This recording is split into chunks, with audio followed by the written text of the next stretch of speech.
I'm Amber Hunt, and this is Accused, the unsolved murder of Elizabeth Andes. On the last episode, my dad came up to me and he said, Sue, he said, they think it was Bob.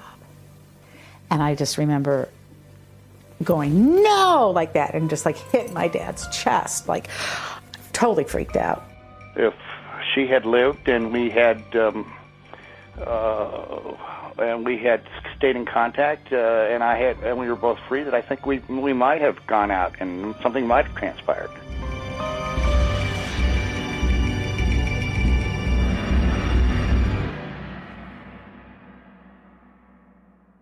Two days after Bob Young's murder trial began in Butler County, Ohio, his defense lawyer got a typewritten letter in the mail. It was dated March 16, 1979, and postmarked in Dayton, Ohio, about 45 miles from Oxford. It read, quote, "Sir, you must get Bob freed. He did not harm E. Andes. I did it about a half hour before the time estimated he got there. $40 was not much, but I needed a fix badly. Now I'm very sorry," end quote. Deb Leiden, the lawyer who's working on the case for free, calls this the addict letter. Personally, I think that letter could be of extreme significance in this case. The note was sent to Matthew Crehan, Bob's defense lawyer at the time, who forwarded it to police. It was dusted then for fingerprints, and in recent years, it's been tested for DNA residue. Leiden says, in fact, that this letter has been so thoroughly analyzed that it's actually been destroyed in the process. Nothing useful has been gleaned. It's one of the many mysteries in this case. This episode, I want to look at how police handled the initial investigation 37 years ago, and at the trial that followed just 3 months later. I'll also address what's been done in years since, and I'll tell you straight out that not everyone has liked my line of questioning into this case. You're spinning your hair and playing coquettish and getting nothing. This is Richard Walter, who's regarded as a world-renowned profiling expert. He works with an organization called VDOC, which is this cool conglomeration of experts across all kinds of disciplines. They meet once a month in Philadelphia to hear presentations on cold cases, and they were kind enough to listen to Oxford Lieutenant Jeff Robinson's take on Beth's case in 2014. I can't tell you how excited I was to talk with Walter, nor how confused I was when the chat took a turn. Yeah, the answer is not to attack the police on that issue. The answer, from a strategy point of view, for Christ's sake, is put so much pressure on them, not by criticism, but by saying, given the current view of the evidence, okay, why the hell doesn't it go to grand jury? The interview was supposed to be about hypotheticals, as in, what kind of culprit do the experts think is likely to have committed this horrible, seemingly rage-filled act? I've done enough reporting to know that when someone is stabbed 20 times after being strangled, it's usually classified as overkill, and experts typically don't assign overkills to strangers or robbers caught in the act. My chat with Walter took a turn when I questioned just how thorough police had been on this case and whether VDOC could even trust a presentation put together by that agency. He called me two things I've never been called before: a silly woman and coquettish. I'll get back to that later. First, let's revisit 1978. Bob Young, Beth's boyfriend, was arrested the day after her death. He was held a few days in jail before his lawyer, that's Matt Crehan, argued successfully to get him released on a $50,000 bond as he awaited trial. Crehan is a defense lawyer straight out of Central Casting. He believes fervently in the system, and he talks with such passion that it was one of his talks to a Miami University class shortly after this trial that pushed the Enquirer's lawyer, Jack Greiner, to finish law school. If you ever meet Jack, ask him the story. It's a good one. Crehan graduated in 1958 from Manhattan College in New York City. Then he served as a captain in the Marines. He joined the FBI as a special agent in 1964. 7 years later, he got his law degree. By the time Bob Young's parents reached out to Crehan, he was known in Oxford as a big city lawyer. That reputation did not earn him much favor with Butler County officials. Crehan remembers the first time he met Bob at the Butler County Jail. Like it was almost catatonic. he was, he was still in shock. That's the best way I would describe it. He was not really communicative because he didn't quite know why he was there and what he was doing or anything else. He was in a state of I'd say shock. Before Bob's case, Crehan had never successfully defended someone who had confessed to police. In fact, he wasn't very open to the idea of a false confession at all. And I have to be honest, I had a tough time getting my arms around this, with my background, being in the FBI and also, Bob was a college graduate and a football player, and how he could be intimidated into giving a confession when he didn't do it was tough for me, tough to get my arms around, and it remained with me, and that's why we did a lot of work in having to prove that the confession was a false confession. The case was high pressure and high profile. Crehan was set to face off in the courtroom with the county prosecutor himself, John Holcomb, and Michael Moser, the prosecuting attorney. He handled many of Butler County's highest profile cases. Crehan and Moser had squared off before. The year before Beth's murder, they were on opposite sides of a double murder trial. Moser had charged 36-year-old Rosalia Bounds with 2 counts of aggravated murder and the shooting deaths of her husband and another woman. Crehan's defense of the woman was that she'd been victimized her entire marriage. In the end, Crehan won. Bounds was convicted, but of the lesser charge of voluntary manslaughter. She was released just 2 years after the trial. Crehan and Moser were also pitted against each other that year in a contentious political battle between county commissioners and the county clerk. That fight made regular headlines in the Enquirer, with the 2 lawyers taking jabs at each other in the press. Normally, this is where I would love to introduce Moser, but I can't. I have repeatedly emailed, called, and even shown up at his office, but he will not respond to my many requests for comment. Butler County Prosecutor's Office, Troy, can I help you? Yeah, I'm trying to reach Mr. Moser. Okay, he is not in today. What, can I take a message, or is he expecting your call, or? For transparency's sake, I will spell out that while I don't personally have a history with the prosecutor to explain his aversion to me, the Enquirer, as an institution, has fought with him in the courtroom several times. In one recent case, the Enquirer fought to get access to a 911 phone call related to a 2012 murder. The newspaper won, and Moser fought it to the state Supreme Court, which not only ruled the tape was public, but it also ordered him to pay our legal fees. I don't know if that plays a role in his decision to dodge me, and I do think dodge is fair here. Usually, elected officials who don't want to comment at least call me to say no comment. Anyway, I'd love to hear his take on this case, but it doesn't seem like that's going to happen. Holcomb died while still county prosecutor in 2000 at age 62. He had been a controversial figurehead in Butler. A few months before his death, the Enquirer ran a story in which several people who worked with him called him a bully and a brute, and said that, quote, foes cross him at their peril, end quote. Some likened him to a diamondback rattlesnake poised to strike. In that story, Judge Rob Lyons was said to have found Holcomb so vindictive that he'd asked that anyone else in the county other than Holcomb be allowed to represent him on county business, which should have been part of Holcomb's job. I wondered if Lyons' opinion had softened over the years. He told me, John Holcomb was a very intimidating figure. I mean, he was. I mean, his actions, his everything. He was intimidating, and that I don't think anybody could disagree with that. Crehan remembers Moser and Holcomb both as excellent trial lawyers, though he also remembers feeling confident in his case. The best trial attorneys can't come above the facts, and we had the facts. I don't care how good you are in terms of giving anecdotes and various techniques of trying to convince jurors, you can't come above the facts. And they had no facts. The only fact that they had was the statements. That was it. 130-something exhibits, only one exhibit incriminated Bob. Now, I'm not saying it was a small one. Okay. It's a big one. It is big, huge, actually. We've talked about the existence of this confession, but we haven't spelled out the details yet. So here they are. The statement starts off innocuously enough, with Bob describing Beth's last phone call to him. That prompts his drive from Fairborn to Oxford.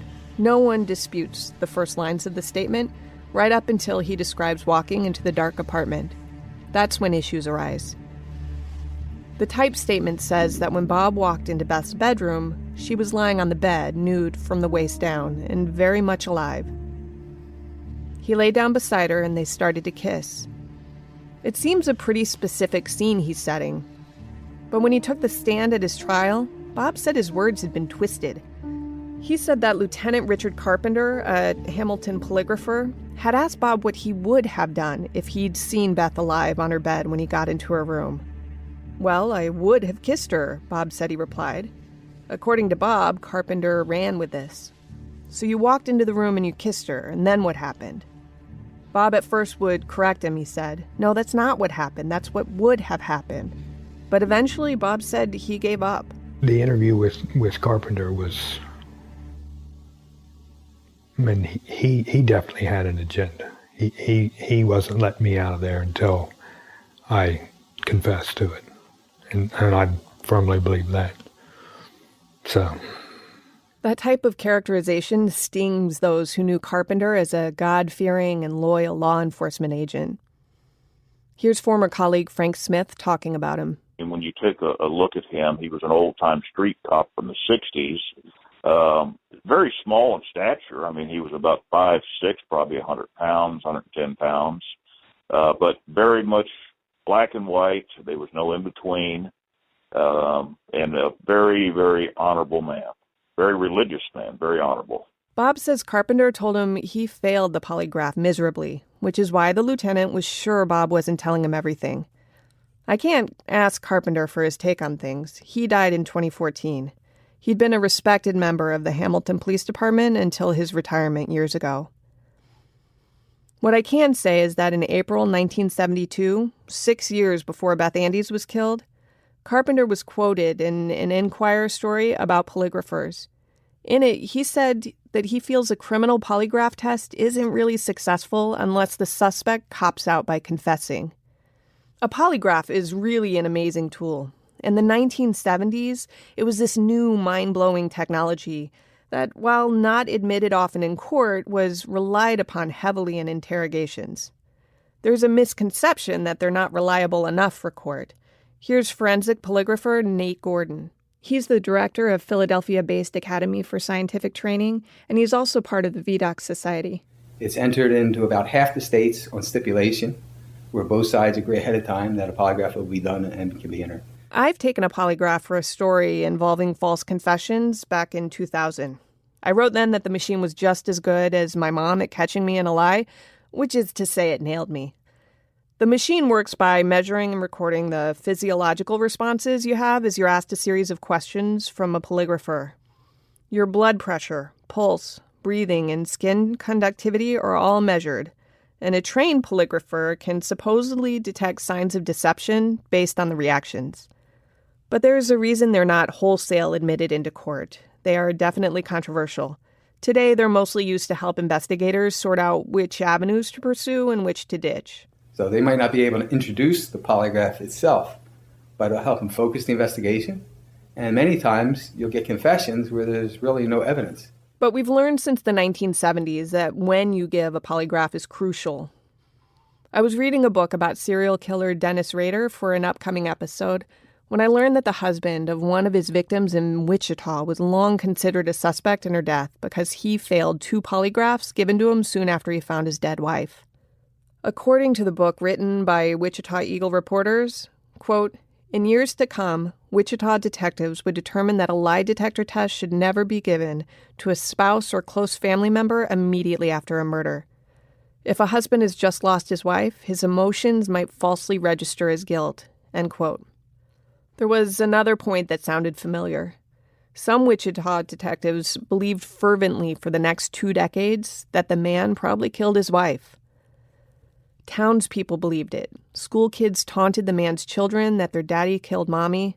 It was accepted as truth until Dennis Rader confessed and trophies of his many kills were found inside his home.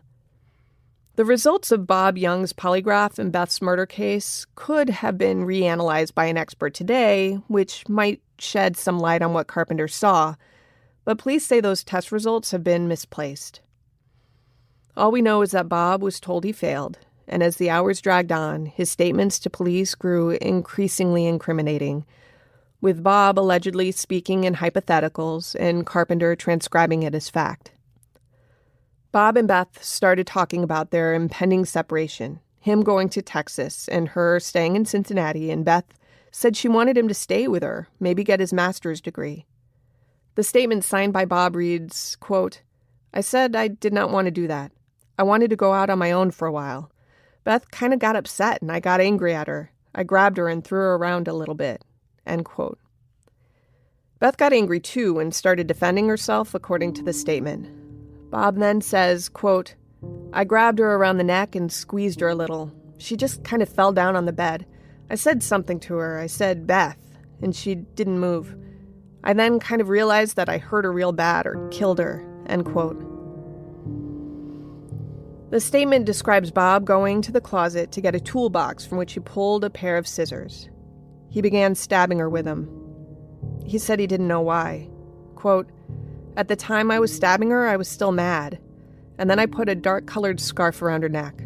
I think I tied up her arms next. I think I used hose." End quote. These details about the crime cannot be understated. Because they're incorrect, they might have saved Bob's skin. The ligature around Beth's neck wasn't a dark-colored scarf. It was a sash from her robe. And her hands weren't tied with hose. It was a braided material, like a bootlace. On top of that, Beth had no defensive wounds, so experts testified it appeared she'd been tied up straight away in the attack, not as an afterthought. People who knew Beth can't envision her placidly allowing Bob to squeeze the life out of her. She would have fought if her hands were free. I explained these discrepancies to Saul Kassin, a distinguished professor at the John Jay College of Criminal Justice in New York City. He's an expert in social psychology with experience in false confession cases. He said there's usually a reason a confession contains factual mistakes. Yeah, you know why that happened? Because the first thing it described about this case is that he called it in at 9:30 p.m., and by 10 p.m. he was being interrogated. Yes. That where you see what you just described, a confession that doesn't match the crime scene. So the confession was factually incorrect. You see that in cases where the police run in, identify a suspect, and interrogate him into confession before they've even analyzed the crime scene. So the police don't really even know what the facts are at the point at which they're interrogating him. So they take a confession that turns out to be all wrong. And you see that in cases where they rush in and interrogate a suspect before analyzing the crime scene. Granted, Kassin has the benefit of hindsight. To hear how people felt at the time, I tracked down Scott Herron, a former reporter whose name I'd noticed on some of the Hamilton Journal news stories from the time. He lives in Colorado now, and despite me contacting him completely out of the blue, he remembered this case and his opinion about it from the time. I thought he should walk. The reason I did is that the time frame didn't make sense, and I think that's how he got off. Yeah. That's presented by the prosecution. It just didn't make. There wasn't the time to do it that the prosecution said to do. That to get where I think he might have come from Fairborn, or I forget where he was from. It's a good memory. It was Fairborn. Yeah, and so there were details on the calls of when a call started and when he got there, and there just wasn't enough time. It just didn't seem possible to do it in that amount of time. In most criminal cases, defendants are advised not to take the stand.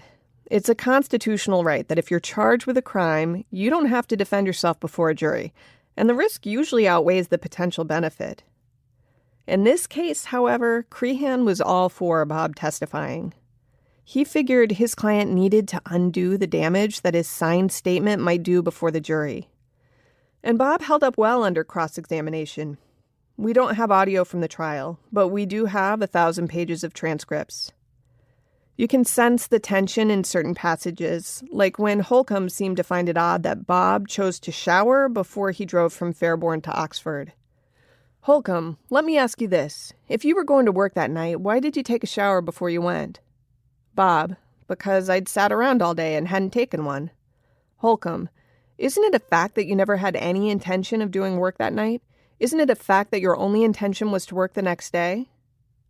Bob, no, we probably would have done some work that night. Holcomb, didn't you tell the Oxford chief you were going to do work the next day? Anyway, Bob was unflappable. No, he said. We probably would have shampooed the carpet. And he said he probably would have helped Beth pack, maybe take down some plants. There's another part in which Holcomb seemed to take issue with Bob, saying that he removed his glasses when he entered the apartment because they had fogged up from the walk outside. Holcomb says, quote, "In that 30 yards, you're telling this jury your glasses got fogged up?" End quote. This seems an odd point of contention to me. I've worn glasses before. They can get fogged up in 3 yards, much less 30. I'm not sure where he was going with this. Here's me talking to Bob about the trial. Did anything happen in the trial that surprised you? Testimony that you weren't expecting, or? One, the police officers that told them that I got there at 9 o'clock, which was never said, because I couldn't have got there leaving at 8 at 9 o'clock, but he testified to that. The one thing that that Holcomb said about, my extra bag of clothes, and he made a big point and yelled out that, "Where's your other pair of socks?" I thought that was bizarre. Like I used my socks to clean up or something. I don't know. Do you remember why you only had one pair of socks? Just didn't pack any. I can wear one pair for a while if I have to. Because you're a college boy? Yeah. I could wear them a week. Yeah. Okay. Holcomb also grilled Bob about the supposed motive for murder. It's true, isn't it, Mr. Young, that you wanted to be out on your own? Isn't it true that it was your idea to split? Isn't it true that she didn't want you to go to Texas? Bob's answers read as calm. Maybe she would have liked for me to stay, but she wasn't upset I was going out there for a while. Nothing was definite. On redirect, Crehan asked his client point blank, "Could you have killed Beth Andes?" Bob said no. Quote, "I loved her more than any person I've ever met in my life. There's no way, end quote. The jury agreed, no way. Rich McCauley, who had been friends with both Beth and Bob, was in the courtroom when the verdict came. It was a full packed courtroom. Of course, there was a lot of tension, emotion in the courtroom on both sides. And there was a lot, I think it was all of the Miami people were there, most of them. One, looking for what happened to Beth, who's responsible, and two, here's one of our very good friends that is on trial for it. So you could just imagine the tension going on, once again, from both sides, because the Andy's looking, okay, who did this? It came back innocent, and the place erupted. Absolutely erupted of all this pent-up anxiety, tension. I don't know if it was energy, I don't know what kind of energy, but just it exploded. And I vividly remember Mr. Andy standing up and saying, "Then who killed my daughter?" Vividly remember that. I asked Crehan and his then partner, Jack Erickson, about the not guilty verdict. They said there was a total sense of relief. Their bodies just went limp, but they certainly weren't celebrating. The way I felt like, and I think I even said something to Bob, is, look, there's no winners here. Yeah. This family lost their daughter. Yeah. No matter what, people are going to think you killed somebody. Yeah. There's no winners here. And you can't, how can you be elated when these people who sitting there that lost their child? Right. You just can't. After the jury acquitted him, Bob thought the legal ordeal was over, but he was wrong. Beth's family still believed he must have done it, so the next year they filed the wrongful death suit. That went to trial 3 years later, and in 1983, Crehan convinced another jury that Bob Young was innocent of Beth's murder. One of the most gut-wrenching aspects of this case is trying to see it from the perspective of Beth's parents. Scott Heron, the former reporter, remembers talking to Charles Andes after the first trial. The father was understandably upset, and he was if I recall, retired military, maybe Marine. And I remember him telling me, I talked to him on the phone, that you know, even if he didn't do it, he was mad at him for having confessed.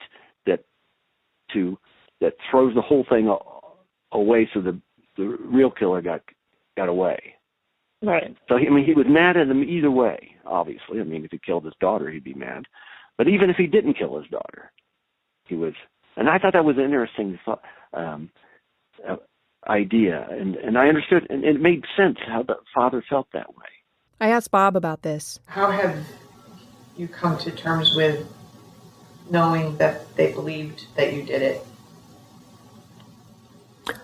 I don't know if that's something you come to terms with, but, you know, for the longest time, you know, we went back through and did this again in a civil trial the next year, and you know, they were, you know, adamant that I was responsible, and you know, all these years that I thought they were, I've always, you know, wanted to do something to prove to them that it wasn't me, but really didn't know, without having a lot of money to just throw at it, what to do. So I'm hoping this may help. Bob says he's worked to forgive himself for the confession. Do you blame yourself because the statement might have made it so that they zeroed in on you? Oh, yeah, sure. But I blame myself more for just not being there. I mean, I could have been there easily. You know, that's the thing that I have gone, you know, round and round all the time. But yeah, if I hadn't have done that, said, you know, did sign the confession, they would have been forced to continue on to do something. They would have still tried me, but they would have at least had to find some evidence. You know, so sure, yeah. That brings me back to the VDOC Society. That's a group named after a French investigator spelled VIDOCQ. It has prestigious members from all kinds of investigative disciplines: polygraphers, inspector generals, forensic pathologists, retired FBI agents, experts in every crime-solving field imaginable. They gather to hear presentations on cold cases over a monthly luncheon, and then they brainstorm directions for police to pursue. I envision it as something like a Stitch and Bitch with a Sherlock Holmes twist. The organization was featured in a 2010 best-selling book called The Murder Room by Michael Capuzzo. Lieutenant Robinson took Beth's case to them 2 years ago after the pro bono lawyer Leiden asked Bob Young to sign an affidavit modifying that sealing order we discussed in the first episode. Robinson says he spent 650 work hours on the case before his VDOC presentation. He didn't re-interview players in the case, but he did re-examine crime scene photographs, and he sent fingerprints through the updated federal databases. Remember, because Butler County's lawyers deemed the files off-limits for 30-plus years, he was the first fresh set of eyes from law enforcement on the case in decades. He had to start everything from scratch. And Oxford is a small police department, so he was juggling plenty of other duties while tackling this one. Robinson's presentation mentioned 3 people who knew Beth, at least peripherally, who perhaps had been more deserving of deeper questioning back in 1978. In truth, there are more than 3 possibilities, of course. There's also the possibility that it could have been, anyone in Oxford on the correct date. Random crime is rare, but it happens. Think Ted Bundy and John Wayne Gacy. That's the frustrating part about not knowing precisely what kind of puzzle we're working with here. The three Robinson was most interested in were the maintenance man, who'd been accused of leaving Beth's door unlocked, the boss, who spent a few hours at Beth's apartment the night before she died, and most prominently, a man who supposedly had never met Beth but knew Bob, and who behaved bizarrely after he learned of the crime. This latter character reportedly confessed a crush on Bob as he inserted himself into the investigation. In fact, he'd shown up at Bob's parents' house just days after the arrest. I should note that none of these people are new to investigators. Each was referenced in a pretrial letter from Matt Crehan to prosecutors in 1979, weeks before the trial began. Crehan even mentioned in that letter that police might want to look at R.J. Valella, that friend of Beth's we spoke to, the one who had a crush on her. Crehan said R.J. maybe hit on Beth over Christmas break, and Beth rejected him, a scene R.J. denied to me. Valella didn't concern Robinson much, but the other three were each part of his presentation to VDOC. Robinson said he walked away from this VDOC meeting with new perspective. Interesting aspect of this case, and that's the psychological profile of the person that did this, and a lot of what I think some of the professional criminologists and criminalists in this have said is this isn't somebody trying to cover up a crime. This wasn't somebody trying to cover up a theft or a bad report to a manager. That there's a reason that this was committed. And there's a certain personality type that's behind this. And that's some of the information we got from the VDOC that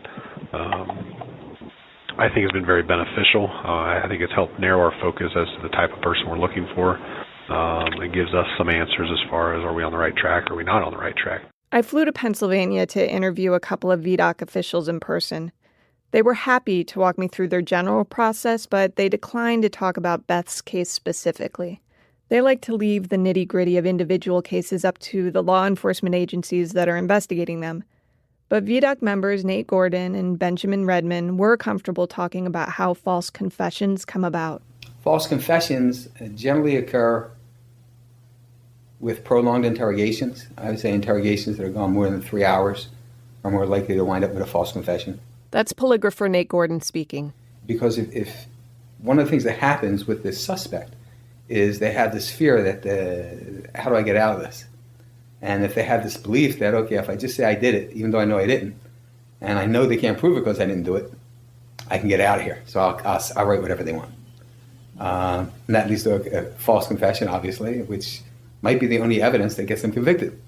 So their hope that just by signing this piece of paper and get them out and there's nothing they can do to them because they're innocent anyway, they won't be able to prove it, doesn't work for them. He mentioned that interrogators especially need to be cautious interviewing, quote, feeble-minded people, end quote. And that resonated with me because in each false confession case I'd covered before this one, the supposed confessor had either been an impressionable kid or someone with a low IQ. Joseph Statham, the Oxford police chief in '78, had told me that this is one of the reasons he never believed Bob could have falsely confessed. Statham said Bob was a smart guy, a college graduate, while Richard Carpenter had dropped out of high school in the 10th grade. When I asked Nate Gordon about this, he said, oh yeah, anybody can confess to something they didn't do. Not because of their being biased, but because they think that no one can prove it, for example, or they have this feeling that they're separated from the world, and the only way they're going to get to see the world again is to tell the truth or to confess, even though they didn't do something. Again, with the mindset, I didn't do it, they'll never be able to prove it, this will get me out of this room, so I'll just say whatever they want to hear. And what if the interrogator was a high school dropout while the suspect was a college grad? I don't know what school education necessarily has with the ability of an interrogator. Just because I have a 10th grade education or just because I'm just a high school graduate doesn't mean that I'm not skilled at my art, and my art is interrogation. Just because I'm a college grad doesn't mean I'm streetwise. I've interviewed multiple experts on this, and not one of them has told me that false confessions don't happen. They do. It's an accepted phenomenon. So this is where I get a little sanctimonious. I get why they zeroed in on Bob. I get why they tried him, even. What I don't get is that they never looked at anybody else as a possible suspect after his acquittal. I talked with Gordon and Benjamin Redman about this as I tried to dance along the edge of respecting that they didn't want to talk about this specific case. Redman was a high-ranking IRS official before becoming Philadelphia's Inspector General in the 90s, and eventually he became a member of the VDOC Society. How tricky is it, though, when you're dealing with people who were involved in what seems to be the getting of a false confession? They believe that confession 37 years ago. They believe they have to believe that they got it legitimately, because otherwise they're believing that one of their colleagues. You're talking about the wrong. case out in your jurisdiction. Yeah, I'm trying to do it generally, but the fact is that it's kind of a specific scenario. But I've got people who were involved in the getting of this confession who are in charge of whether this case continues to be investigated. They think they had the right guy. Isn't there a point when I don't report on certain things that are too close to me? Isn't there a point where it's appropriate to step back and let somebody else step into the investigation? You're asking, what are you trying to put us on the spot? Yeah, sure. No, I'm not. I can't answer that. Yeah. And I wouldn't answer that. But let's say you can be like, all right, people think I got it wrong, so just let somebody else come in, and if you're right, the next person should come to the same conclusion, right? Yeah, but how about if you're worried that you're wrong? Would you want someone to prove you wrong? If it meant catching a killer? Well, it's a nice trait. Mm. Later, I talked to Richard Walter, another VDOC member, by phone. The profiler remembered this case specifically. He also remembered which of the 3 possible people of interest presented by Robinson that VDOC members thought was the most likely culprit. Walter told me, without using names, who he felt was the killer.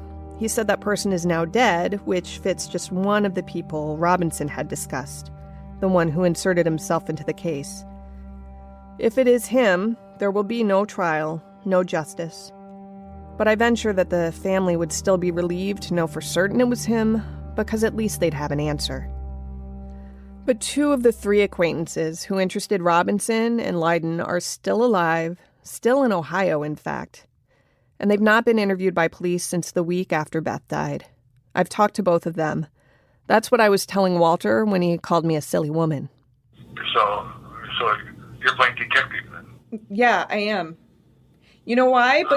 Because the detectives aren't. And I know how ridiculous it sounds. But when I'm the first person to call somebody who's supposedly spent, I'm not saying this guy did it. I'm just saying pick up the phone, right? Right. For the sake of continued transparency, I'll say that I used another word between the and phone, but my editor had me delete it here so as not to offend listeners. So it bothers me. If I had been reinvestigating this... You're laying your expectations for what he should be doing for his own investigation, okay? That very well may be a reasonable belief on your side, but you're becoming imposing on him and telling him how he should be doing it. And in point of fact, it may, even though I may have at some point agreed with you, okay, the fact of the matter is it sloppy? Yes. But it may not be relevant because of other extenuating circumstances that you don't know anything about, okay? And so it's kind of like me trying to tell you how to write a story, okay? Allegedly, you have skill that can do a good job, otherwise you wouldn't be employed, okay? But, well, that's not true. But anyway... You're liking to get your digs in on me, huh? I'm trying to back you up from being so self-righteous. I doubt Walter's alone in his estimation of me on this case. I suspect he articulated some things that some others were uncomfortable saying out loud. I told him I just wanted to understand why he, as an expert, thought the man was the culprit. I said it would bother me to publish that about a man who's not around to defend himself without at least explaining the why behind it. I don't want to go... No, but I don't want to go to print with just somebody saying so. Like, that's the part that I would have trouble sleeping at night. Don't even say. You can say that, A, the case was tried, convicted, exonerated, and or whatever, and from that then there are results. But why haven't we heard anything about it? Rather than trying to get in and trying to explain it all, you're not qualified to explain it. Maybe I am being coquettish on a couple of points. I haven't told you yet who precisely we're talking about, for example. I also teased last episode that you would hear more from the maintenance man. It's coming, I promise.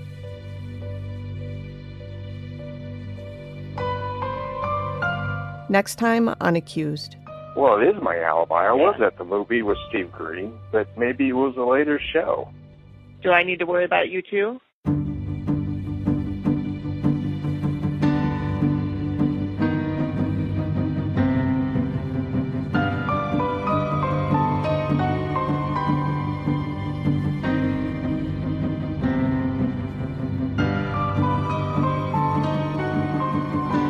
This is a special project from the Cincinnati Enquirer, narrated by Amber Hunt, produced by Amanda Rosman, edited by Amy Wilson, and engineered by Stephen Baum at Cincinnati Public Radio. Music was composed by Andrew Higley. To look at case documents, photos, videos, and more, visit cincinnati.com/accusedpodcast.